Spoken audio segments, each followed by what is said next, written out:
so we'll do the next 40 minutes. We're gonna just do some code review over a few people's recursion, and then we'll solve binary search as a group. So let's start. And does anybody want me to review your code? Keep in mind, I will be very mean. Yeah. Okay. All right, let's do it. All right. So the way that a senior engineer generally does this is that you'll be assigned some sort of work to do. You'll open a pull request, and whenever they have free time, they're just going to look inside of here and basically tear it apart. So let's see, recursion. Let's review that real quick. What is recursion? Calling a function within itself. True. What is the other big thing when it comes to recursion? So recursion. Base case. All right. So we know we must have base case, and we must call the function within itself. These are the two things that make a recursive call. So let's say I have def sum function. All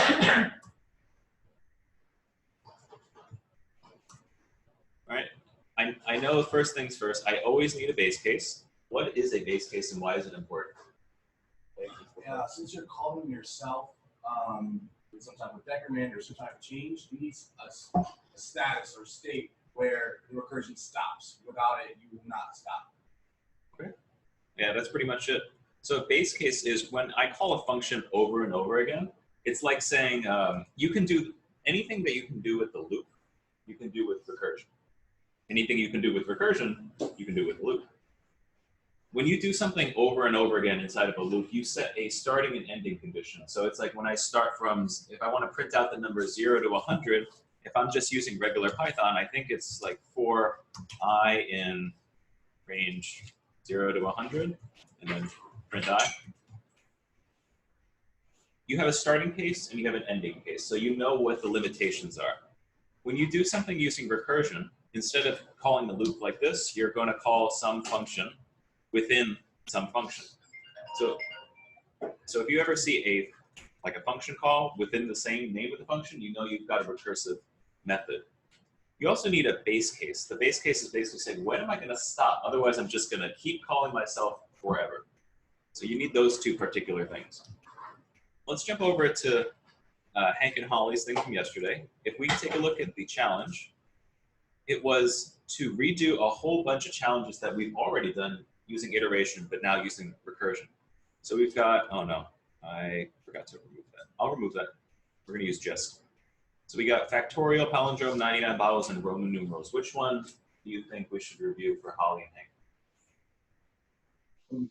Roman numerals, the hardest one, why not? So let's go down to Roman numerals. Okay, so the way that I'm gonna just kind of take a look at this is I have a Romans, so I have a list of all of the possible Roman numerals and a list of all the Arabic values as well, okay? That is one way to approach it, but it's a little brittle, and I'll tell you why. All you have to do is add in one thing in the wrong place and everything blows up. So meaning that what if you have, right now you're forcing your hand, basically saying the 0th index of Romans and the 0th index of Arabics must match up. But what if you type in 1001 by accident? Or what if you throw in an extra letter, then it doesn't match up perfectly? So that's what I consider to be a little bit brittle in terms of code. It works, but only when these two 100% match up 100% of the time. Something I might recommend, so your senior is just gonna go, this is brittle, use a hash dictionary. And then they're gonna start a review. And what I mean by that is probably a better data structure would be something like this, where M is equal to 1,000, CM is equal to 900, and so on and so forth. And what this does is when I put all these comments over here, Holly can come in and take a look, and she sees exactly on this particular line, this is what I have to say about that. Okay, it looks like using an array to hold both data types is a little bit weak. So we want to keep it maybe in a dictionary or a hash. So a Python dictionary is the same thing as a JavaScript object, which is the same thing as Ruby hash. So the curly braces with the key value pairs, that's what I'm talking about. By keeping it, like this, where m is equal to 1,000, you know those are always going to be correlated, so it's a little bit stronger than relying solely on the index. So that's one thing. We've got num and Roman list. Okay. So if num equals 0, so I believe you've got your base case here, right? Like if you reach nothing, then this is return. Okay. So we got result equals something dot join Roman list. Yeah, I know. So I've got a Roman list. So the way that I'm reading this is you're going to be building up all of the Roman numeral characters, right? And then you're going to join those together, clear the list, and return result. This is fine. I like this. I understand what you're doing here. One thing you could also do for all of this, you can replace this entire section with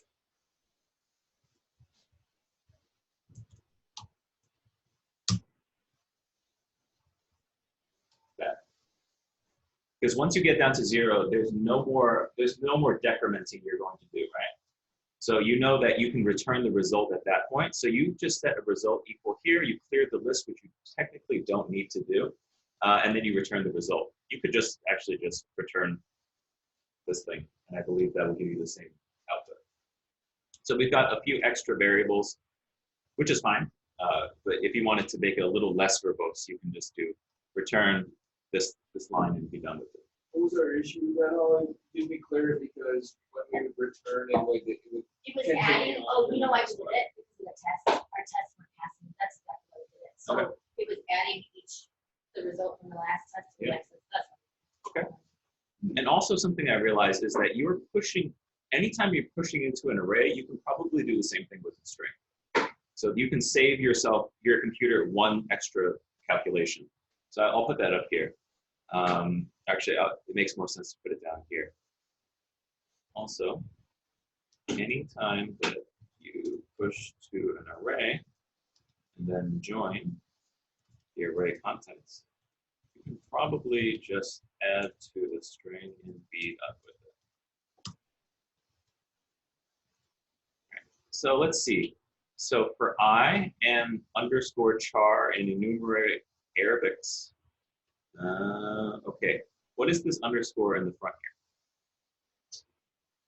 it was because we did index. Okay. But we didn't need character. Good. So just in the thing. Sure.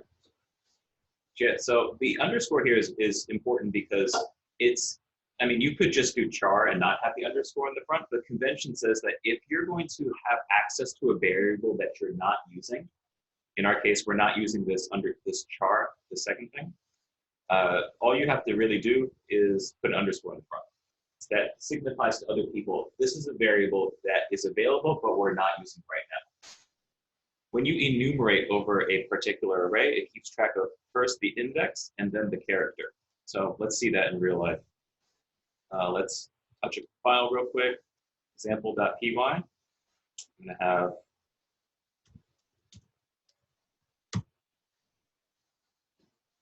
let's say array 1 equals A, B, and C. If I wanted to iterate over this entire array, keep track of the index and the character, I just do for index and character in enumerate, array 1, printf. I'm going to do index and character.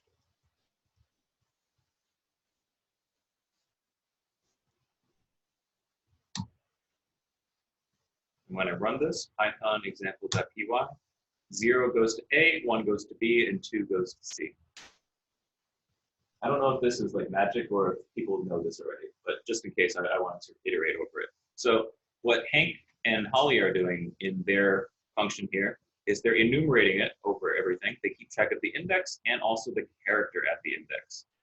And when you don't use the character, you throw an underscore in the front to signify to developers that, hey, this is available, but I'm not using it. One thing you could do, honestly, you can just throw char is fine, but you could also just do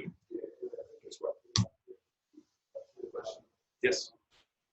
So what would you say is better, enumerate or in range? Because in range, you keep track of the index for general base. So for this for specific implementation, I'm thinking in range, you just need I or whatever you declare as I. What would you say enumerate over a range? Sure. I personally like enumerate so that I have access to both variables right away, because more than likely, I mean, I haven't looked at their answer yet, but I don't know why I wouldn't use character personally. Yeah, I like using enumerate personally. It makes things a little bit easier. It's also a little bit of cheating because you have access to both the index and the character, and as much as possible, you want to build the tools rather than use the tools. So range is more challenging to use, but better for you, but enumerate is fine. All right, so if num divided by Arabics at I is equal to 1, so this is my question to you.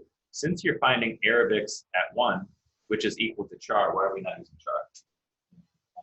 Yeah.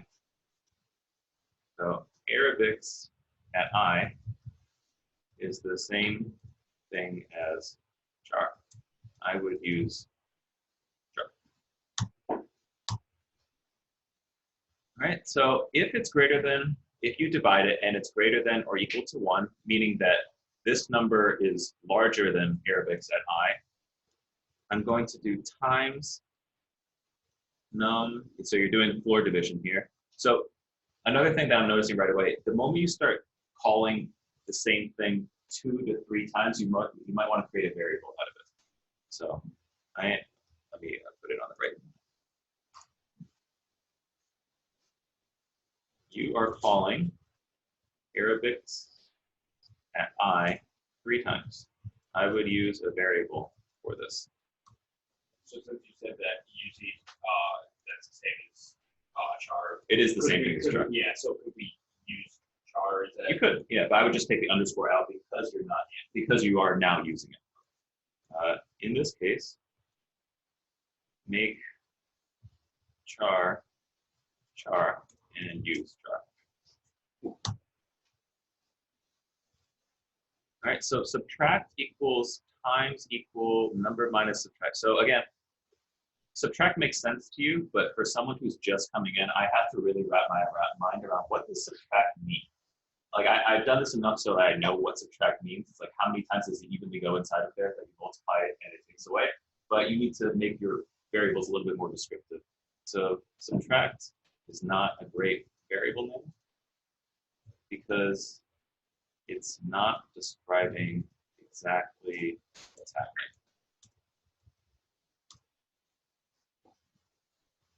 Okay, num minus equals subtract. And you can use the a string. And then return Roman num with num because you subtract it. But why? So my question is what's happening with Roman list here? Because you're calling, basically what you're doing is you're appending stuff into Roman list a certain number of times, which is cool. But the issue with that now is you're not using Roman list ever again. So in your recursive call, you're setting Roman list equal to an empty array. If you don't pass it in, it becomes an empty array. So why are we not using that down here? Like you did basically I'm saying you did all the hard work and then you're not using it again in your recursive call. I don't think this actually runs correctly. My guess. Pass your test. Let's take a look at your test. Let's jump down into the test. The base case return. Yes, I think that's what. So the base case return is if it's equal to 0, I return result. But I don't understand how it works. String, so what are you appending to this? So they're appending all of the actual Roman numerals into the Roman list, and then they're recursively calling it, but they're not keeping track of Roman list. It does keep track. It does? Because see, that's why we have that clear, because it keeps it stored as in the top, the other parameters. Sure. I mean, I could very well be wrong, but my initial reaction is you're appending stuff to Roman list and the Roman list disappears. Well, it doesn't disappear. It Okay. stays up there because it's Okay. stored with the other parameters. Okay. It's stored there. That's why we have to clear it at the end after it goes to that base case. So it comes back when it goes to the base case. It pulls down what we stored. Cool. In the row. Is the append not in the recursive function itself? Maybe it's appending and then recursively calling the letters. Yeah. I mean, somehow it's setting it to the array that's actually set. Well, that's the default. So But even when they don't put it back in, oh, it's it's like, oh yeah, then this isn't right. I mean, for the sake of time, we could dig into it and figure it out, but that's just kind of a small nuance. I just wanted to go through. This is how generally your seniors are just going to go through it and try to rip everything apart. So there's a few good things that we took out of this. One is that I know that this pair of people is very comfortable using arrays inside of Python. That's cool. Now I want you to use a dictionary instead because it's a little stronger, to be honest. Romans, where's Romans? Romans is being used down over here. That way you only have one data structure instead of two. I know that they can assign variables, but we can make this a little less verbose by replacing these 3 lines with just this 1 line. It might break on line 31, but that's okay. We learned a little something with the underscore in the front for unused variables. If you call the same thing 3 times, you might want to replace it with a variable so that you're not just calling it over and over. And have better variable names. But overall, it's fine. It looks pretty good. Okay, I'm a little behind. Let's jump into binary search. So I saw everyone was working on this for a very long time yesterday. Somebody tell me, I mean, as much as you know, how do you implement binary search? So binary search, like the name 0 or 1 binary, you either on left or right. You put whatever you're searching through, you're basically cutting in half, but actually have exponential like search rate, so that you either going, based on like a dictionary, you're either going A through M or N through Z, and between that half, you're cutting half once again, and that's how you achieve your desired result in usually about 8 to 11 steps versus 1,000 or how many things are the linear search. Yeah. That's pretty much it. It's careful with the verbiage. It's not exponential growth, it's logarithmic growth. Yeah, Because it gets capped every single time. So in real life, you can think of this as, let's say you're looking for some word inside of the dictionary. So if I'm looking for the word search inside the dictionary, if I got the paper dictionary now, everyone knows how to do this in their head. I know that the letters A through Z, like somewhere in the middle, there's M, and S comes towards the end of the alphabet. So I'm just going to open straight to the middle, and I'm going to compare the letter that I'm on to the letter that I'm looking for. So let's say I open the dictionary to the middle, and I've got M, and I know M through Z is the right half, the right side of the book. I know S is greater than M, so I'm just going to split it in half again, and then I end up with the letter U by accident. Okay, I've gone too far, so I need to throw away this last half and just deal with this middle portion in the middle, and then keep searching in half until I get to the word. It's a highly efficient sorting algorithm, searching algorithm, because the other option is I go through every single word in the entire dictionary and go, okay, is apple equal to search? No. Is avocado equal to search? And then you just keep going. That takes linear time. I'm literally going through every single word in the dictionary to find the word searched, rather than more intelligently cutting things in half. The way that we see visual representation of binary search. Hopefully there's like a GIF or something like that. I don't know how to do GIF.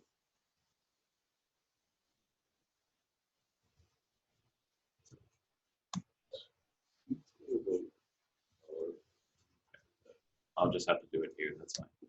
All right, so let's say I've got the numbers 2, 4, 6, 8, 11, 13, 25.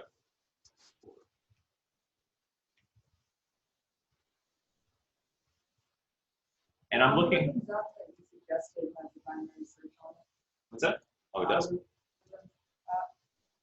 Oh, the algorithm's app. Okay, I can't bring it up here right now, but let's pretend that we're looking for a needle inside of a haystack. Let's say we're looking for 321 inside of this giant array. Now, the way that the binary search works is that you find the number directly in the middle. So let's pretend for a second that the number is 25, and we compare 321 to 25. If it's greater than 321, that we know we're only dealing with this half of the array. If it's less than 25, let's say, for instance, I'm looking for the number 6. I know that I'm only dealing with this half of the array. So what's happening here is it's growing in what's called logarithmic time. As your input gets larger, you are actually having the amount of things that you need to search through. So going back to my example with 321, if I'm dealing with 25 here, I'm still looking for 321, but I know I can just deal with this half of the array. And then I take it at half again. Let's pretend it's 532. 532. I take a look at the midpoint. If it's larger, then I'll deal with the right side. If it's smaller, then I'll deal with the left side. In our case, it's larger, so I'm going to do 532, compare it to 532 and 5632. And then I just keep cutting it in half until I find that particular index. Once I find that particular index, I return it, compare it to where I was originally, and I should be finished. Did everyone solve this yesterday? I did finish. You didn't finish? I have a question with that. Yep. Because it said to return the index, and I think that would challenge everyone the most because it was fairly easy to just make a binary search that results in true or false in the list. Sure. But the index required the person call to do some calculation and track it. Yep. So that was. Yep, that's a good point. So so there's two ways you can do a binary search. One of them is basically saying, is it in the list? And that's pretty easy. You can just keep cutting until you find it in the list, or until, let's say you're looking for the number, I don't know, 6,000. You're going to keep cutting, you're going to keep cutting, you're going to finally end up at an array with nothing inside of it, so you know that you've got nothing in there. This number has not been found, so you return false. The issue with binary search is keeping track of index. Now, if I'm looking for the number 8, it's actually pretty simple because I don't need to keep track of how far I've gone because the original array is, since I'm cutting it in half and only dealing with this first highlighted portion, I haven't gone forward at all. However, when I'm dealing with 532 and I keep cutting it in half and keep cutting it in half and I finally find it and I return 0, that's actually not correct because 532 is the 0th index of the smaller array, which is not the original one. So you do need to keep track of how far you've gone so far. So let's think about this. Let's create a quick function and some binary search pseudocode.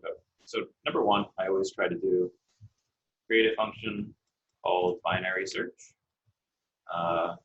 Binary search takes in a target number to look for and a array to look through.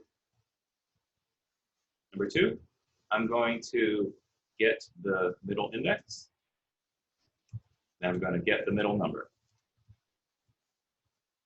If the target number is larger than the middle number,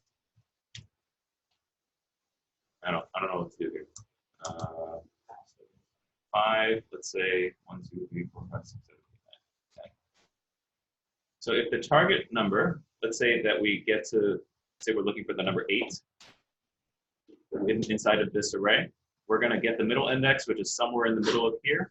We're going to get that middle number, which is 5. If the target number is larger than the middle number, so 8 is larger than 5, we know we only want to deal with this right half. So I want to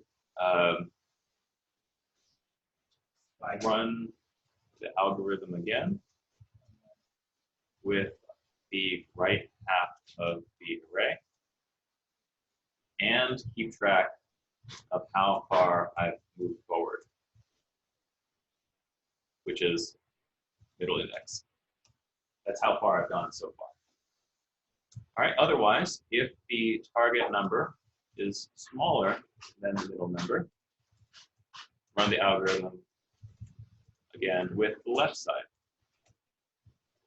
and keep track of how far I've moved forward, which is, I think, 0. I haven't gone forward at all.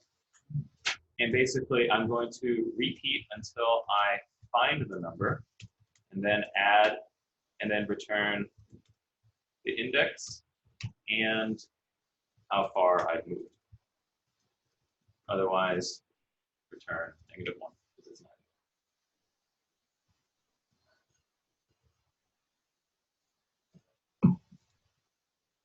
So let's try it with a few different small inputs and outputs. So I'm going to do 3 in this array and then 8 in this array.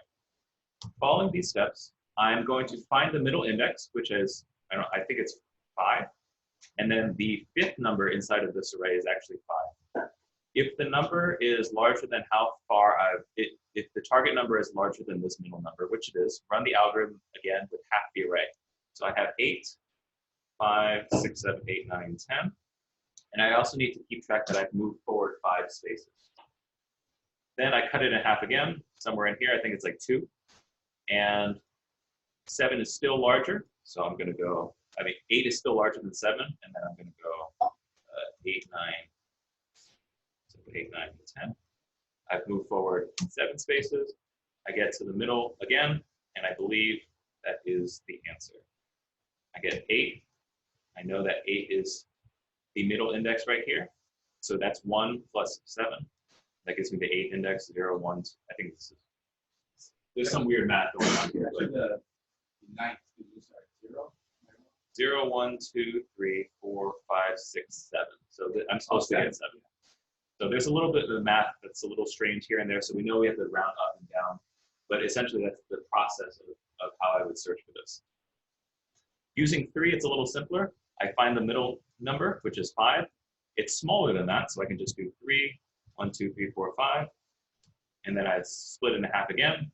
There's that 3 in the middle, so I can just return that particular index unfinished.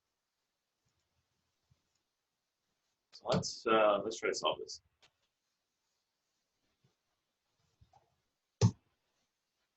Number 1, create a function called binary search. Nice. It takes in a target number and an array to search through. Get the middle index. So middle index equals length of array, I think, divided by 2.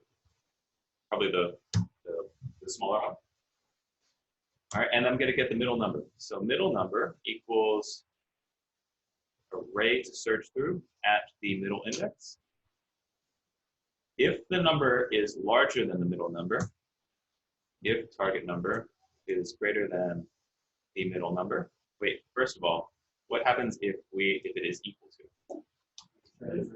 Yeah, that's your base case. So if middle number is equal to,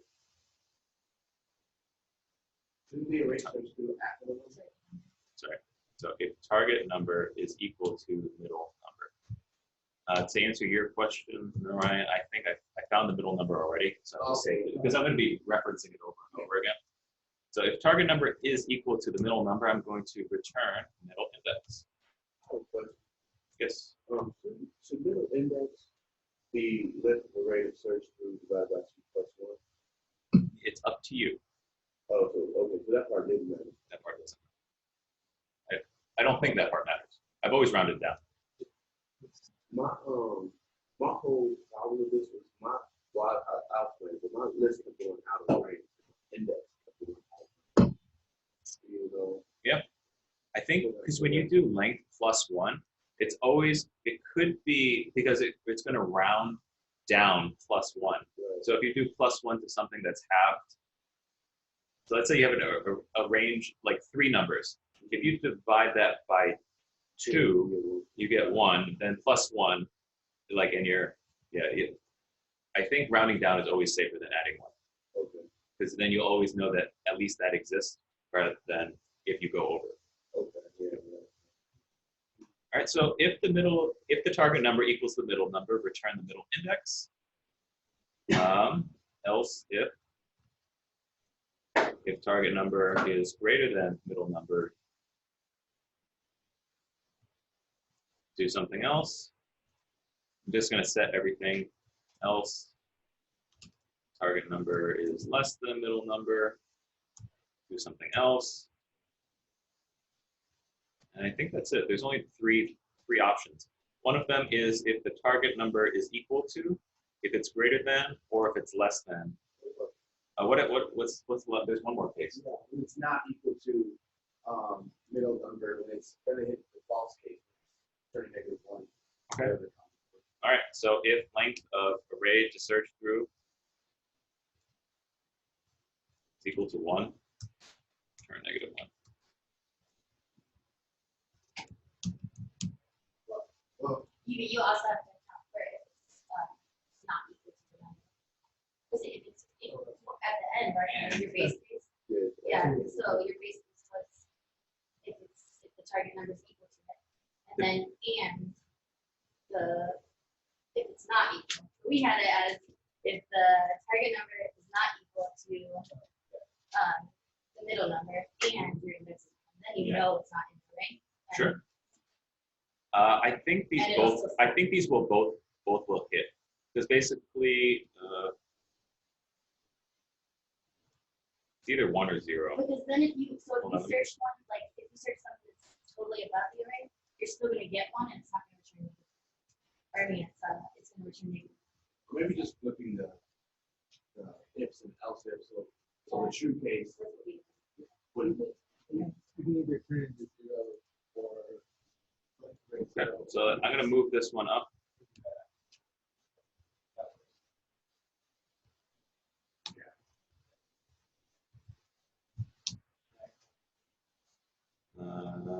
Something else. All right. So basically, if you find the number, great, that's good. Otherwise, if the length of the array is less than or equal to 1, and this doesn't execute, then you know that you haven't found it. Otherwise, you're going to repeat this over and over with a smaller half and the larger half. So I think it is return binary search with, oh God. You still have the same target number. You're going to pass in the larger half of the array. So it's array to search through from middle index to the end.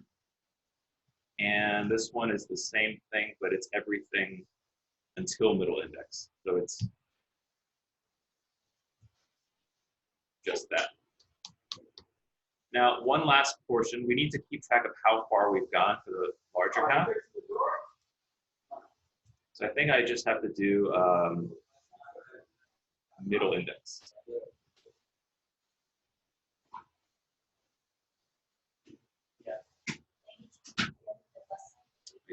I think I have to do something.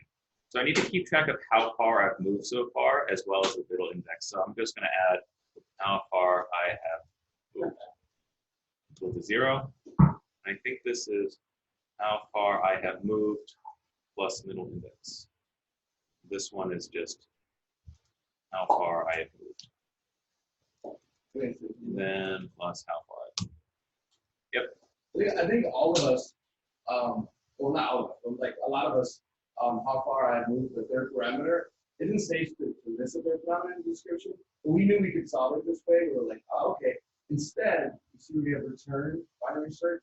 The binary search would result in a number. So we would say the length of the middle half that you're losing. Yep. Plus the recursive call. So recursively add. That is another way to do it. So what? But you can't get -1. So it was really Sure. So there's a couple ways. One of them is you can add a third parameter. That's always an option. You can always add extra parameters onto your function call. And as long as you're setting the base version of that, basically it's like if I don't pass it in, I'm going to pass in 0. That's going to be okay. The other one here is you could just do, I think it's like something like middle index plus the value of whatever comes out afterwards. That's also okay. Pardon? Yeah, it's the same thing. For the sake of time, let me grab a few.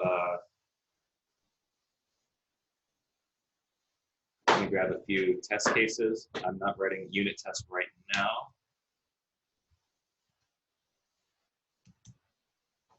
I'm going to press Command D a bunch of times.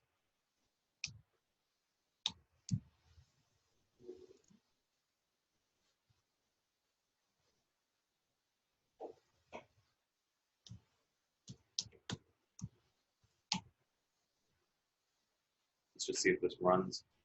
List everything, Python, example.py, a bunch of truths. That works for me.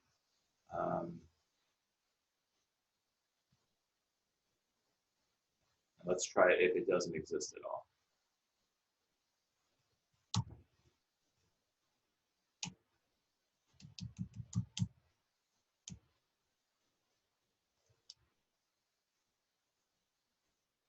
We want to sort the array first.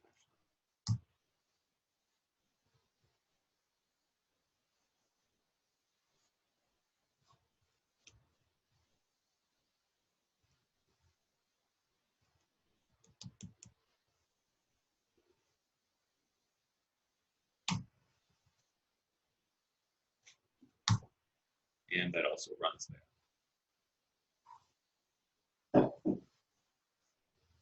One last thing I'll say before we take a break is binary search is pretty difficult. This one is a pretty difficult challenge, and the reason I'm able to pump this out and I know that this is the pseudocode steps is not because I figured it out really fast, it's because I've done this 8 times. So there was a few, like once you have the pseudocode steps, once you figured out all of the nuances of the algorithm, the biggest thing that I messed up on the first time is you have to keep track of how far you've moved and add that if you're going to split the array to the right half, is that you need to keep track of how far you've moved so far. So it's not just the fact that I magically know all the steps, it's because I've done this a lot of times. Same thing here. The whole idea is write your code in pseudocode steps, and then from there it should be pretty simple to translate into actual regular code. Yeah, make sure you spend more time doing this portion up here and less time doing this portion down over here. All right, let's take any questions before we take a break? All right, let's take a break until 10:10 and we'll come back.